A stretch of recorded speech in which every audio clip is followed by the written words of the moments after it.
The smell hit Maya before anything else. Sour milk mixed with rotting vegetables and something she couldn't quite identify. She held her breath and pushed aside another black garbage bag, her hands protected by the thin gloves she'd found last week. This was her life now. 19 years old and digging through trash behind Luigi's Italian restaurant, hoping to find something edible that hadn't gone completely bad. It was almost midnight. The restaurant had closed an hour ago, and the kitchen staff had just thrown out the evening's waste. Maya had learned their schedule over the past few weeks. She knew exactly when to show up to avoid being seen. Getting caught was always embarrassing, even though the younger cook had spotted her once and pretended not to notice. She appreciated that small kindness more than he would ever know. Her fingers brushed against something that didn't feel like a garbage bag. Leather. Smooth, expensive leather. Maya pulled it out and held it under the dim light of the street lamp nearby. A wallet, a really nice one too. The kind that probably cost more than she used to make in a week when she had her dishwashing job. She looked around nervously. The alley was empty except for a stray cat watching her from behind a dumpster. Her heart was pounding. She shouldn't open it. She should just take it to the police station. But something made her flip it open. Maybe just curiosity, maybe hope that there would be some identification inside so she could return it properly. What she saw made her stomach drop. Cash. Lots of it. She'd never seen so much money in person. Her hands started shaking as she counted. 20, 40, 60, 80. She stopped counting at 200 and realized there was much more. Credit cards too. At least 5 of them. A driver's license with the photo of an Asian man in his 40s. Serious expression. Dark hair starting to gray at the temples. David Chen, the license read. An address in Riverside Heights. Maya sat down right there in the alley, her back against the cold brick wall. $2,000, maybe more. She could get a room for a month. She could eat real meals. She could buy a decent coat for the winter that was coming. She could even save some money while she looked for another job. This money could change everything. Her grandmother's voice echoed in her head. Maya, baby, we might not have much, but we have our integrity. That's something nobody can take from you unless you give it away. Grandma Rose had raised her after Maya's mother disappeared when she was 7. They'd been poor, living in a tiny apartment that always smelled like the curry Grandma cooked, but they'd been happy. When Grandma died 3 years ago, right before Maya turned 16, everything fell apart. Foster care had been rough. Not abusive, just lonely and temporary. She'd bounced between 3 homes in 2 years. The last family wasn't bad, but when she turned 18, that was it. The system was done with her. She'd tried to make it work. She really had. She'd gotten that dishwashing job, found a room to rent with 2 other girls, even enrolled in night classes to get her GED. But then the restaurant closed suddenly. The owner retired and moved to Florida. Just like that, her income was gone. Without money for rent, her roommates kicked her out. She couldn't blame them. They had their own bills to pay. She'd spent the first week sleeping in her car, an old Honda that barely ran. Then the car broke down completely and she couldn't afford to fix it. It got towed and she never saw it again. That was 8 months ago. 8 months of shelters when she was lucky, doorways and parks when she wasn't. 8 months of being invisible to most people and too visible to others. 8 months of being scared and tired and hungry, and now, sitting in this alley with a stranger's wallet in her hands, she had a choice to make. Maya looked at the license again. David Chen looked like he had his life together. Nice suit in the photo, even though it was just a DMV picture. The address in Riverside Heights meant money. That was where the big houses were, the ones with actual yards and 2-car garages. He probably wouldn't even miss this cash. He could cancel the cards and get new ones. Rich people did that kind of thing all the time, but even as she tried to convince herself, she knew what she had to do. Grandma Rose hadn't raised a thief, and Maya wasn't going to become one now, no matter how hungry she was or how cold the nights were getting. Some things mattered more than money. She'd learned that from the best person she'd ever known. She carefully put everything back in the wallet and tucked it into the inside pocket of her jacket, the one with the zipper that still worked. She'd return it tomorrow. Tonight, she needed to get to the shelter before all the beds were taken. The Walk to Hope mission took 40 minutes.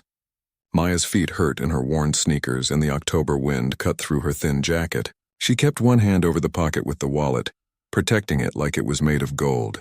In a way it was, just not gold she could keep. The shelter was already full. Sorry, honey. Mrs. Patterson sat at the desk, her kind face full of genuine regret. "We're over capacity tonight. Try the church on 5th Street. Sometimes they have overflow space." Maya nodded and turned away. She'd been through this before. The church would probably be full too. It was getting colder, and more people were trying to get inside. She'd probably end up in the park tonight, huddled under the big oak tree where she'd stashed a sleeping bag and some cardboard to lie on. As she walked down the shelter steps, a younger girl was coming up. Couldn't have been more than 16, eyes wide and scared. New to the streets, Maya could tell. She had that look, like she still couldn't quite believe this was really happening to her. "Is there space?" the girl asked, her voice shaking. Maya paused. She could lie. She could say yes and let the girl go inside. And then maybe Mrs. Patterson would find a spot for someone that young. But the shelter had strict capacity limits because of fire codes. "It's full," Maya said gently. "But don't sleep outside tonight. Go to St. Anthony's on 5th. Tell them you're under 18. They have special emergency spots for minors. Don't tell them I sent you, just say you heard about it. And get there fast before those spots are gone." The girl's eyes filled with tears of relief. "Thank you. Thank you so much." Maya watched her hurry down the street, then turned and started walking toward the park. At least someone would be safe and warm tonight. That was something. In her pocket, the wallet seemed to weigh a ton. She thought about David Chen, probably sitting in his warm house right now, maybe watching TV or reading a book. He'd probably reported the wallet stolen by now. He was probably mad about the hassle of canceling cards and getting new identification. Tomorrow, she'd make it right. Tomorrow, she'd give him back everything he'd lost. And maybe, just maybe, Grandma Rose would be proud of her for keeping the most important thing she'd ever been given. Her integrity. That was the one thing Maya had left, and she wasn't about to lose it now. The park was quiet and dark. Maya found her spot under the oak tree, pulled out her sleeping bag from where she'd hidden it in the bushes, and settled in for another cold night.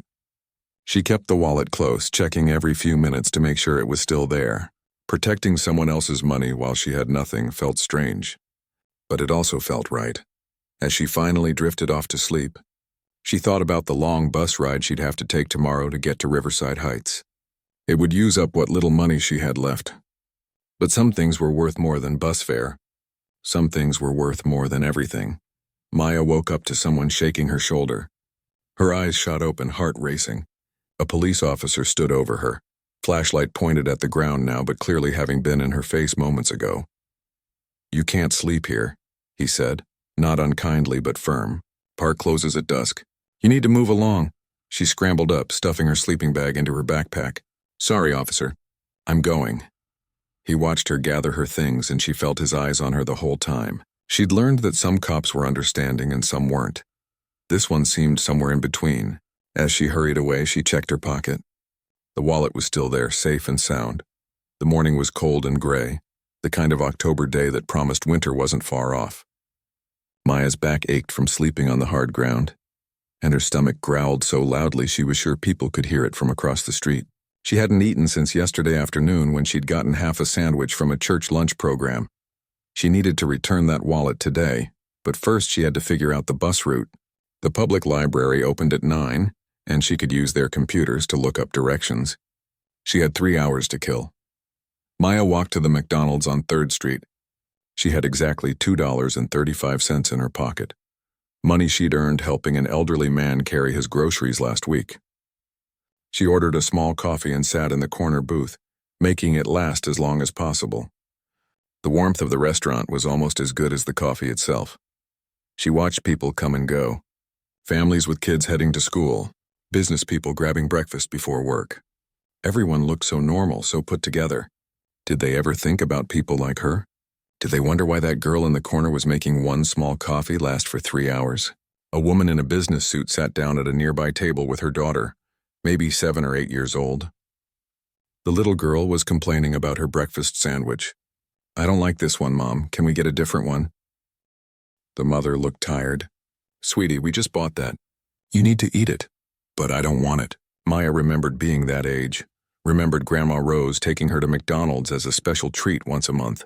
They'd split a meal because that's all they could afford, and Maya had thought it was the best food in the world. She'd never complained. She'd known even at 7 that Grandma was doing her best. The little girl eventually ate her sandwich, leaving half of it on the wrapper. When they left, Maya waited a full 5 minutes to make sure they weren't coming back, then she quietly reached over and took the leftover food. It was cold, but it was calories. She ate it quickly, trying not to think too hard about it. At 9 o'clock, she headed to the library. The security guard knew her by sight now and nodded as she came in. Maya went straight to the computers and looked up David Chen's address. Riverside Heights was on the other side of the city. 2 buses, an hour and a half if the connections worked out right. The fare would cost her $4 round trip. She only had 35 cents left after the coffee. Her chest tightened. She could walk it. Google Maps said it would take about 4 hours one way, 8 hours total. She could do that. She'd walked farther before, but then she remembered the bus tokens in her backpack. She'd been saving them for emergencies, for days when she had job interviews or needed to get somewhere important. This qualified as important, didn't it? She counted them, 5 tokens total. Exactly enough to get there and back with 1 to spare. Maya left the library and caught the first bus at 10:30. The bus was half empty, mostly elderly people and a few young mothers with small children. She sat in the back, the wallet burning a hole in her pocket. What if David Chen wasn't home? What if he'd moved? The address on his license might be old. The bus ride took her through parts of the city she'd never seen before. The buildings got nicer, the streets cleaner. Trees lined the sidewalks instead of trash. By the time she transferred to the second bus, Maya felt completely out of place. Everyone around her looked like they belonged. She looked like exactly what she was, a homeless girl who hadn't showered in 3 days. When she finally got off at her stop in Riverside Heights, she almost got back on the bus and went back downtown. The houses here were beautiful. Not mansions exactly, but nice, really nice. 2-story homes with front porches and tidy gardens, Halloween decorations on doors, carved pumpkins on steps, normal family stuff. Maya walked slowly down Maple Street, checking the house numbers. 847, 849, 851. She was getting close. Her hands were sweating despite the cold. What would she say? Would he even believe that she'd found it and wanted to return it? Maybe he'd think she'd stolen it in the first place. Number 867 was a brick townhouse with black shutters and a red door. Flower pots sat on either side of the steps, though the flowers had died weeks ago and nobody had bothered to replace them. A car sat in the driveway, a Toyota that had seen better days. For some reason, that made Maya feel a little better. At least it wasn't a Mercedes or something. She stood at the bottom of the steps for a full 2 minutes, working up the courage to knock. This was stupid. She should just leave the wallet in the mailbox and go. But no, that wasn't safe. Someone else might take it. She had to hand it to him directly. Maya climbed the steps and knocked before she could talk herself out of it. 3 firm knocks, then she waited, her heart hammering in her chest. Nothing. No sound from inside. She knocked again, louder this time, footsteps. Someone was home. The door opened, and there he was. David Chen, looking exactly like his license photo, but more tired. He wore jeans and a faded college sweatshirt. Reading glasses perched on his nose. He'd clearly been working on something inside. Yes? He said, polite but puzzled. His eyes took in her appearance, her worn clothes, her dirty backpack, and she saw him tense slightly. She knew what he was thinking. Homeless kid probably asking for money. Mr. Chen? Maya's voice came out smaller than she'd intended. She cleared her throat and tried again. David Chen? That's me. Can I help you? He still hadn't relaxed, standing in the doorway like he might need to close it quickly. Maya reached into her pocket and pulled out the wallet. I found this, behind a restaurant downtown, last night. I wanted to return it to you. For a moment, David just stared at the wallet in her outstretched hand. Then his eyes went wide. My wallet. Oh my God, my wallet. He took it from her and opened it, his hands actually shaking. I lost this 3 days ago. I thought it was gone forever. I've been calling banks, canceling cards, the whole nightmare. He looked up at her, really looked at her for the first time. You found this? Last night? Yes, sir. Behind Luigi's restaurant. It was in the trash area. I found it and saw your ID inside, so I came to return it. David flipped through the wallet, checking the contents. Maya watched his face change as he saw the cash was still there. All of it, every credit card. Everything exactly as he'd lost it. You didn't take anything, he said, and it wasn't a question. He sounded amazed. Not even a little bit of the cash. No, sir. It's not mine. He stared at her for a long moment, and Maya felt uncomfortable under his gaze. She shifted her weight from foot to foot, ready to leave now that her job was done. "Wait," David said suddenly. "Please wait here just 1 minute." He disappeared inside, leaving the door open. Maya heard him moving around, opening drawers. He came back with his own wallet, a different one, and pulled out several bills. "Please take this as a reward. You deserve it." He was holding out $300 bills. Maya's eyes widened. $300. That was more money than she'd seen in months. She could eat for weeks. She could get her shoes repaired. She could buy a warmer coat. But Grandma Rose's voice was there again. Doing the right thing isn't about getting rewards, baby. It's about being able to look yourself in the mirror. Maya stepped back, shaking her head. "I can't take that. I just wanted to return your wallet. That's all." "Please," David insisted. "You came all the way across the city. You could have kept this money and I would never have known. You did an incredibly honest thing." "I only did what anyone should do," Maya said quietly. "It's not mine, so I couldn't keep it." "That's just wrong." David lowered the money but didn't put it away. He was studying her face now, really seeing her. The too-thin frame, the clothes that hadn't been washed in too long, the exhaustion in her eyes that came from never feeling safe. "Are you okay?" he asked gently. "Do you need help?" The kindness in his voice almost broke her. Maya felt tears prick her eyes, but she blinked them back hard. "I'm fine. I should go. I'm glad I could return your wallet." She turned and started down the steps, moving quickly before the tears could actually fall. "Wait," David called. "At least tell me your name." Maya paused at the bottom of the steps and looked back. "Maya," she said. "My name is Maya." "Maya," David repeated like he was memorizing it. "Thank you, Maya, truly, thank you." She nodded and walked away down Maple Street toward the bus stop. She didn't look back, though she felt David's eyes on her until she turned the corner. Her hands were shaking again. She'd done it. She'd returned the wallet. She'd done the right thing, just like Grandma Rose would have wanted. But as she sat at the bus stop, waiting for the bus that would take her back to her side of the city, back to shelters and soup kitchens and cold nights in the park, Maya couldn't help crying. Just a little, just enough to let out the pressure that had been building in her chest since yesterday. She'd done the right thing. So why did it hurt so much? The bus came and Maya got on using one of her precious tokens. As the bus pulled away from Riverside Heights, she pressed her forehead against the window and watched the nice houses disappear, replaced gradually by the familiar broken streets and boarded-up buildings of her reality. Somewhere in that nice townhouse, David Chen was probably putting his cards back in his regular wallet, relieved to have everything back. He'd probably already forgotten about her. Rich people did that. They moved on quickly.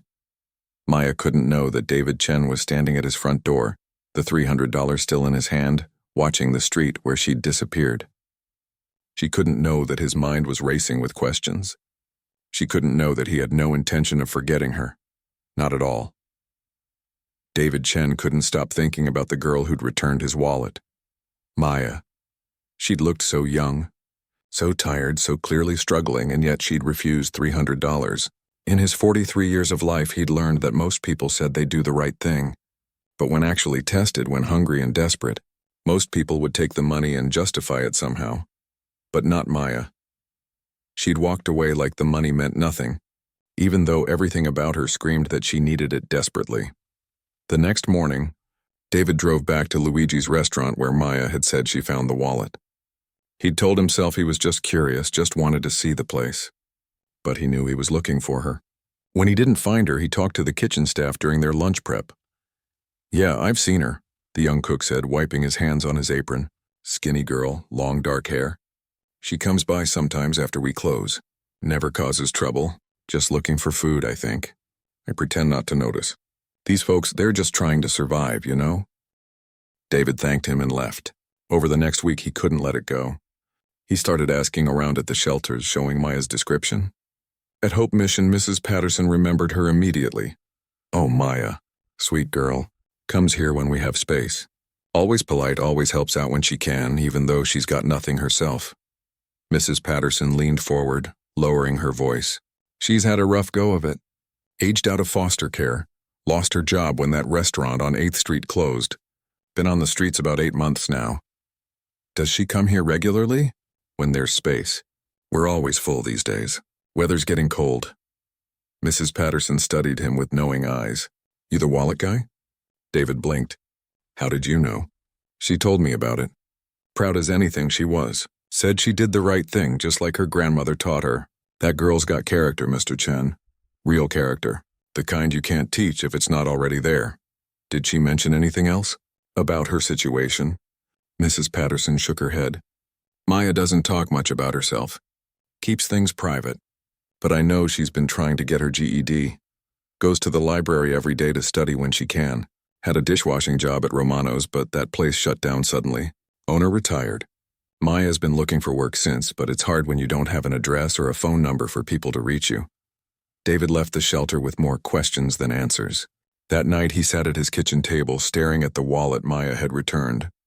His wife Helen had left him 2 years ago, and his daughter Rebecca was away at college. The house felt too big and too empty. He'd been working constantly to avoid the silence, but tonight, the silence made him think. He thought about his own past, about things he usually tried not to remember. About being 17 and homeless himself, though that had been a lifetime ago in a different city. When he'd run away from an abusive situation and ended up on the streets for 8 months. About the man who'd given him a chance when nobody else would, who'd seen something in him worth saving. David had made a promise to that man before he died. Pass it on, his mentor had said. When you're able, find someone who needs what I gave you, and help them the way I helped you.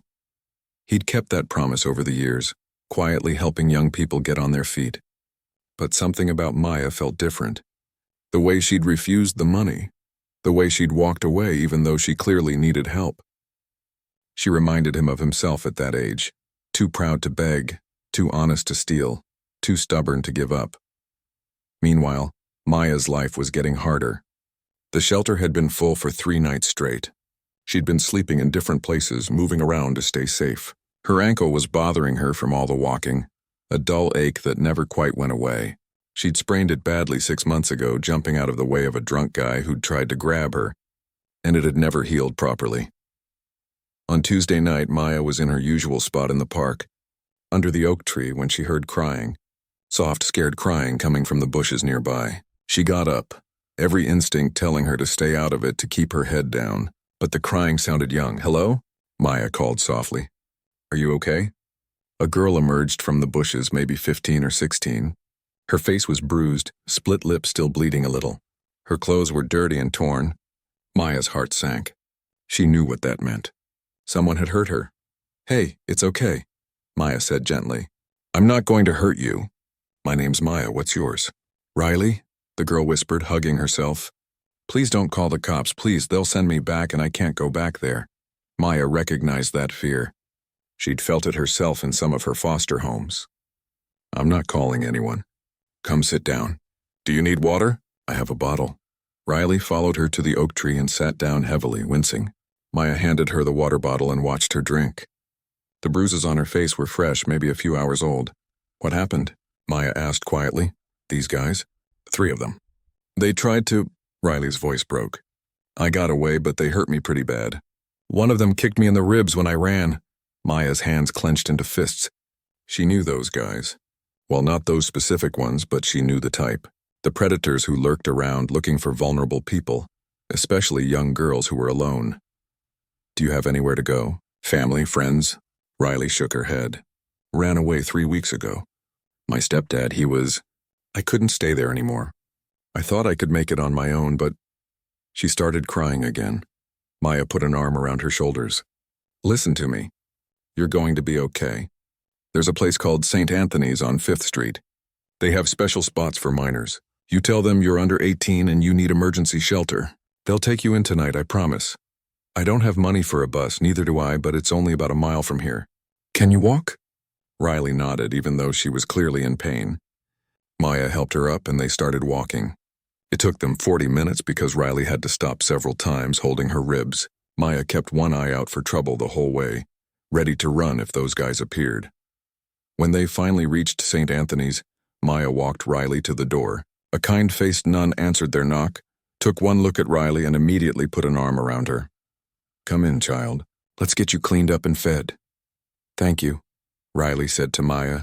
tears streaming down her face. "Thank you so much. Just remember this when you're in a better place someday," Maya said. "Help someone else when you can. That's all." She turned and started walking back toward the park. The nun called after her. "Wait! Don't you need shelter too?" "I'm over 18, Maya called back. "Your beds are for kids. She needs it more than me." The walk back felt longer than the walk there. Maya's ankle was throbbing now and her ribs hurt from where she'd twisted wrong helping Riley walk. When she finally made it back to the park, she sat down heavily under the oak tree and pulled out her sleeping bag. That's when she realized her backpack was unzipped. Her heart stopped. She quickly checked inside. Her extra shirt was gone. The small bar of soap she'd been saving. Her last bus token, all gone. Someone had stolen from her while she'd been helping Riley. Maya wanted to scream. She wanted to cry. Instead, she just laughed, a bitter sound that echoed in the empty park. Of course this was how it worked.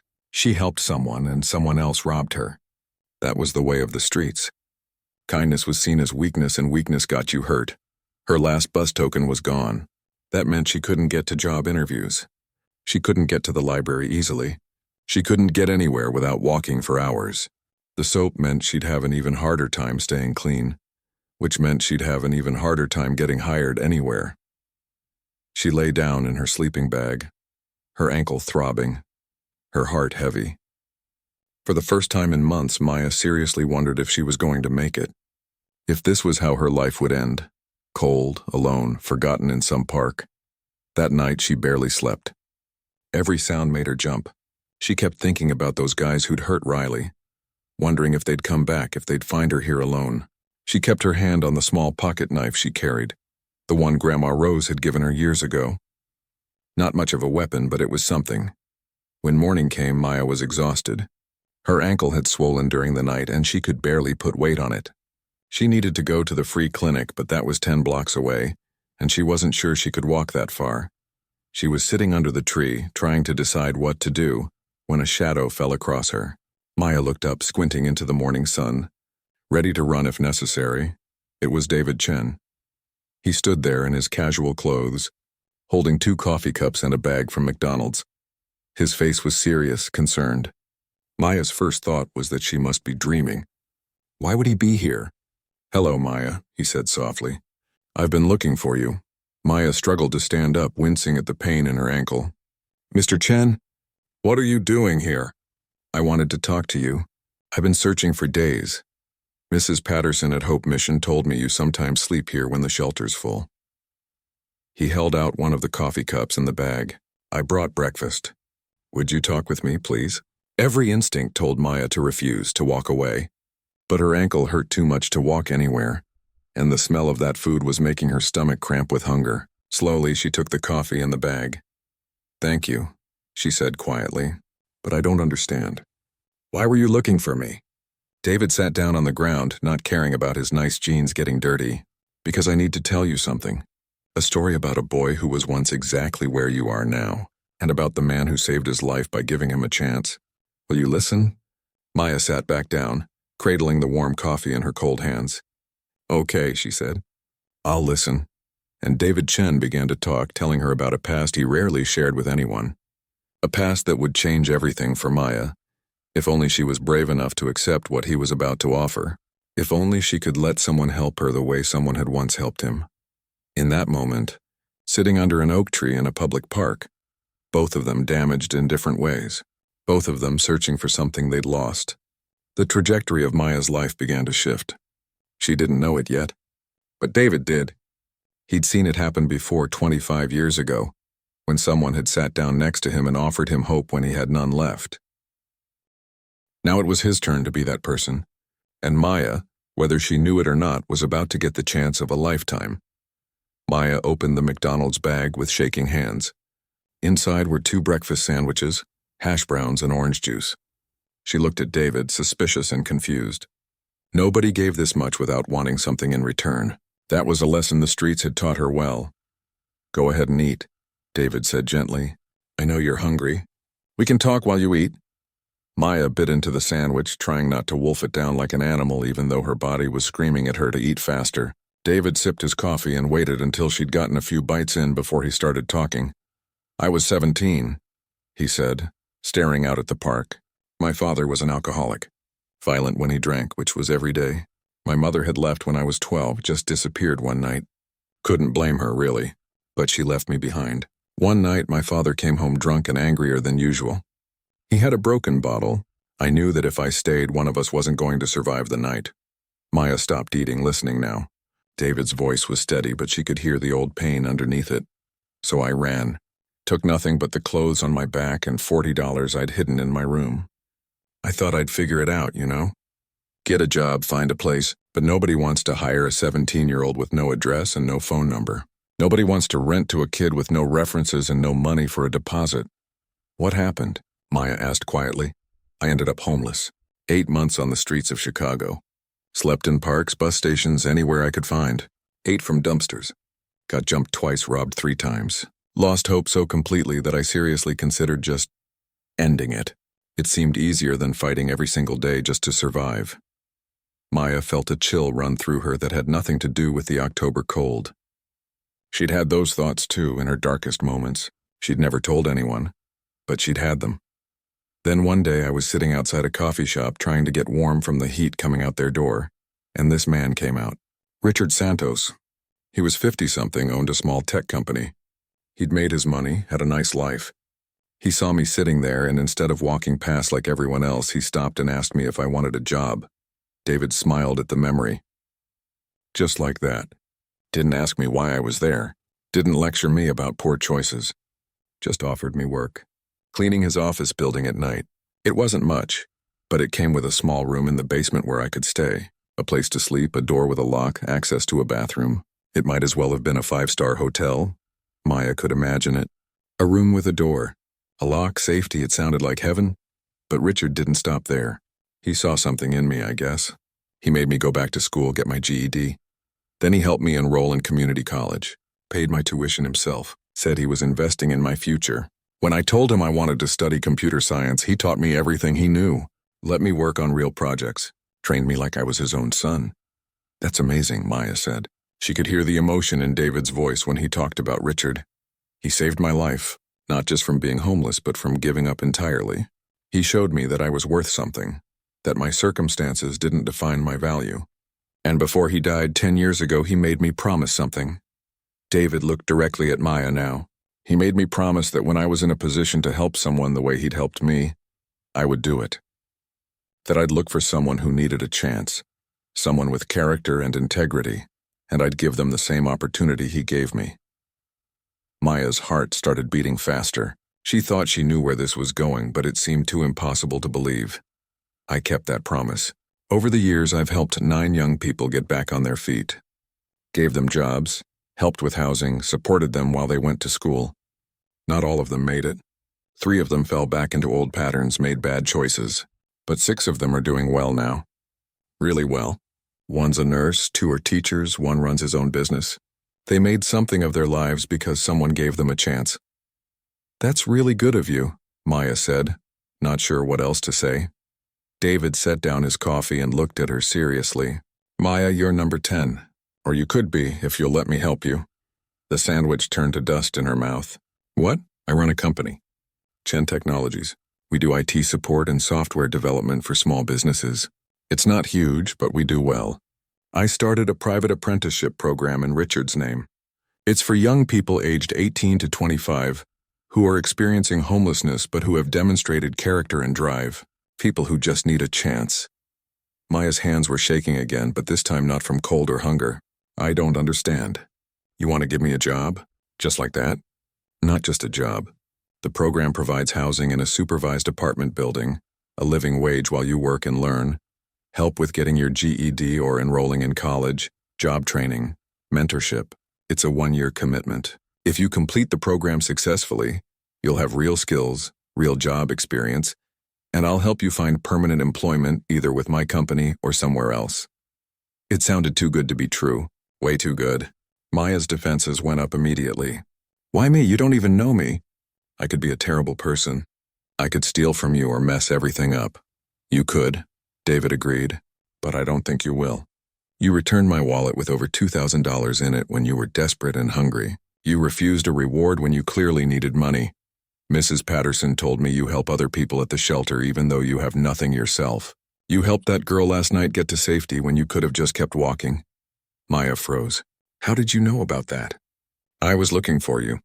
I saw you from a distance walking with her. I followed to make sure you both got there safely. After you left, I talked to Sister Margaret. She told me what you did, how you gave up your spot to help someone younger and more vulnerable." Maya felt her eyes filling with tears. "I'm not special. I'm nobody." "You're wrong," David said firmly. "You're someone who does the right thing even when it costs you. That's rare. That's precious. That's exactly the kind of person Richard saw in me, and that's exactly the kind of person I've been looking for." "I don't know," Maya whispered. "This seems crazy. Things like this don't happen to people like me. They do if someone makes them happen. Richard made it happen for me. I'm trying to make it happen for you. But Maya, I need you to understand something." David's voice got serious. "This isn't charity. This isn't a handout. This is hard work. You'll be expected to show up every day. You'll have to learn new skills. You'll have to study for your GED. You'll have rules to follow, including curfews, no drugs or alcohol, regular check-ins with a counselor. Some people think it's too strict. Some people can't handle the structure. I can handle it," Maya said quickly. "I want structure. I want rules. I want a chance to prove I'm worth something." David smiled. "Then let's start the process. It's not automatic. You'll need to do an interview with me and my program coordinator. You'll need to fill out paperwork. We'll do a background check, though I'm not worried about that. If you're accepted, you'll start immediately." "When?" Maya could barely breathe. "When would this happen?" "The interview could be today if you're ready. Tomorrow at the latest. I have an opening in the program right now because someone graduated early. The apartment is ready? The job is ready. All I need is you to be ready." Maya looked down at her hands, scarred and rough from months on the streets. She thought about Grandma Rose, about all the lessons she'd taught her, about being honest, working hard, never giving up. This was what she'd been working toward, what she'd been hoping for. A chance, just one real chance.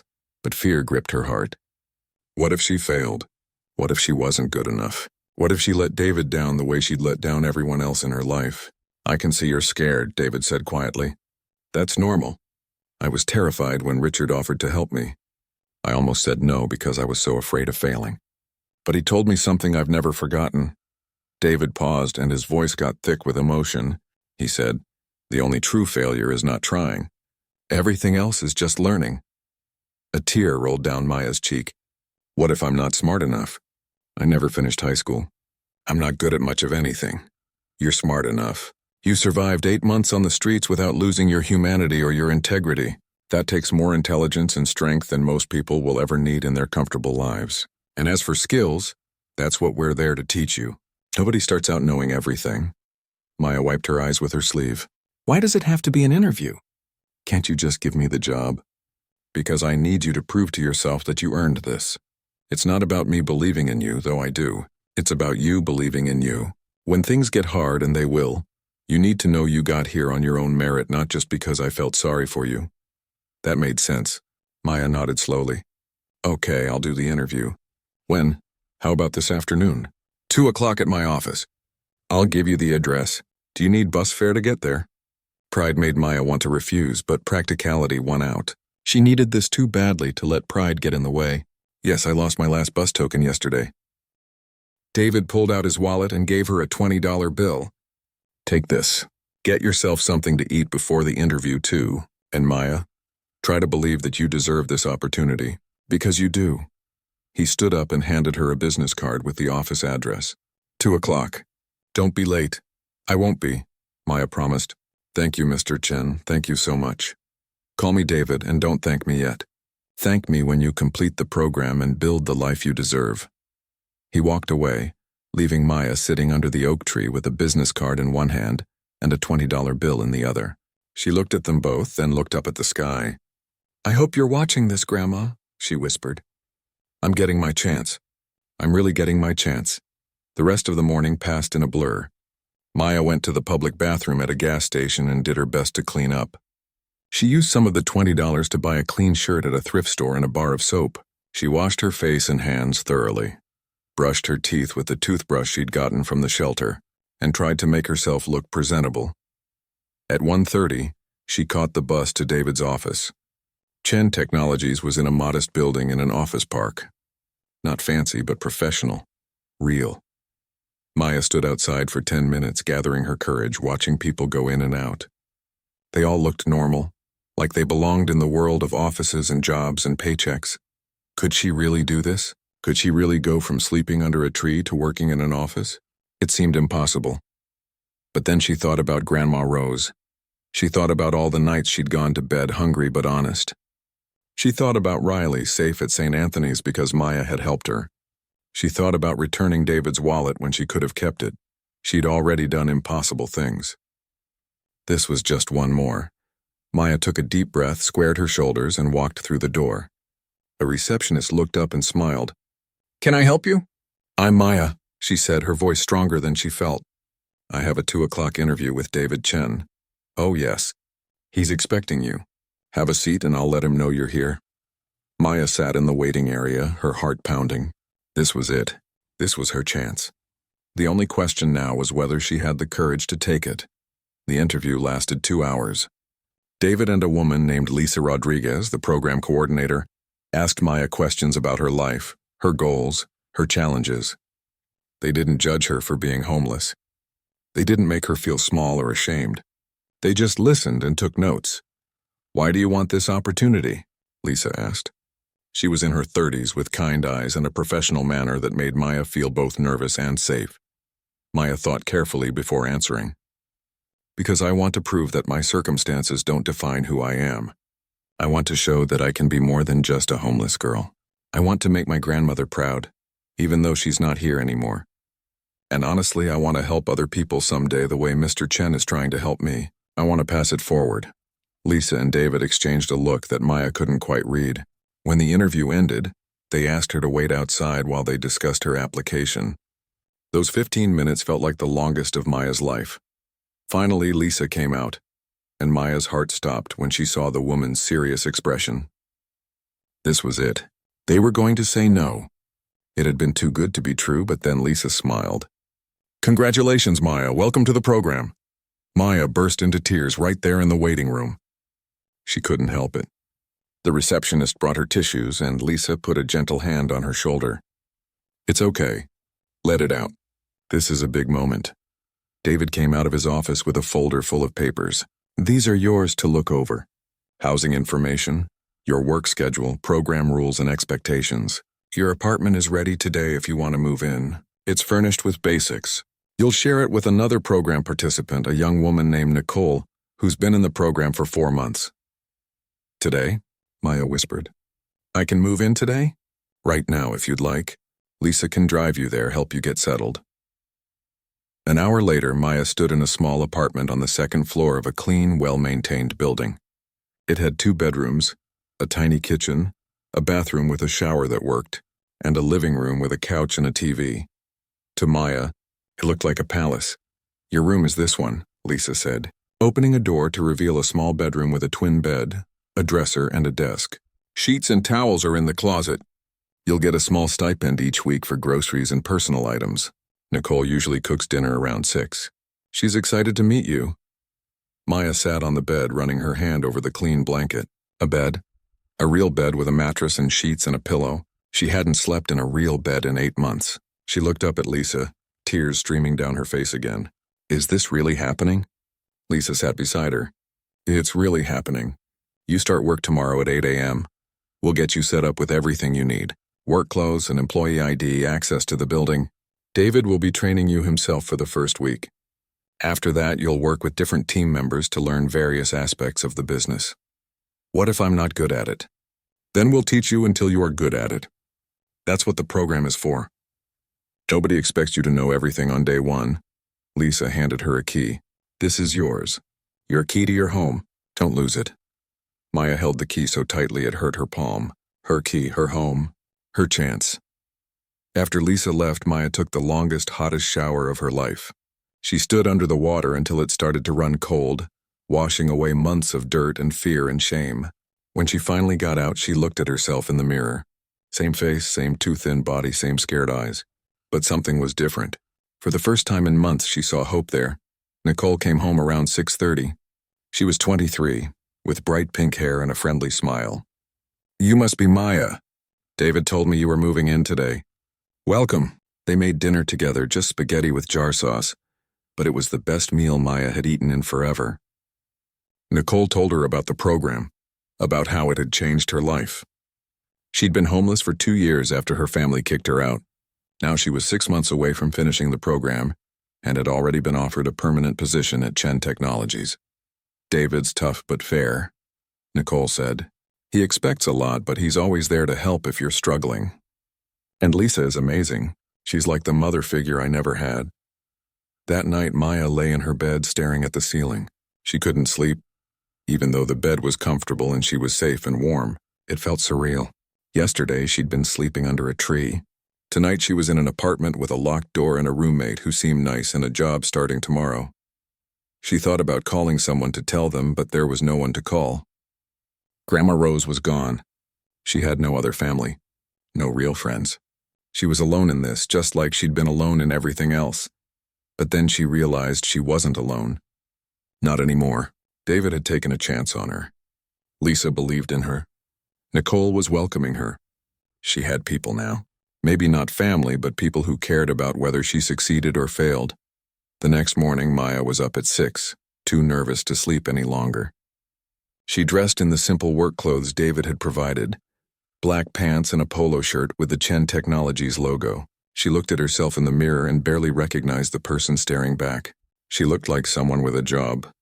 Someone with a purpose. Work was overwhelming at first. There was so much to learn. Computer systems, customer service protocols, basic troubleshooting. David was patient, explaining things multiple times when she didn't understand. He never made her feel stupid for asking questions. "I was lost my first week too," he told her during a lunch break. "Richard had to explain how to use email about 10 times before I got it. And that was basic email, nothing like what we use now. You're doing fine." The days turned into weeks. Maya fell into a routine. Work from 8 to 4:30. GED classes 2 evenings a week. Studying on weekends. It was exhausting, but it was good exhaustion. The kind that came from building something instead of just surviving. She made mistakes. Plenty of them. She accidentally deleted an important file her second week. She mixed up 2 customer orders her third week. But instead of getting fired, David and Lisa helped her learn from her mistakes. They treated errors as teaching opportunities, not reasons for punishment. 2 months into the program, Maya saw Riley at the public library. The girl looked different, healthier, with clean clothes and a backpack full of school books. When Riley saw Maya, her face lit up. "Maya, oh my gosh, I was hoping I'd see you again." They hugged and Riley told her story. St. Anthony's had gotten her into a group home for teens. She'd gone back to school and was getting counseling for her trauma. She was doing okay, really okay. "I kept thinking about what you said," Riley told her, "about helping someone else when I'm in a better place. I want to do that. I want to be like you." Maya felt something shift inside her chest. "You already are. You're surviving. You're going to school. You're doing the hard work. That's what matters." After Riley left, Maya sat at a library computer and stared at the screen. An idea had been growing in her mind for weeks, and seeing Riley had crystallized it. She opened a new document and started typing.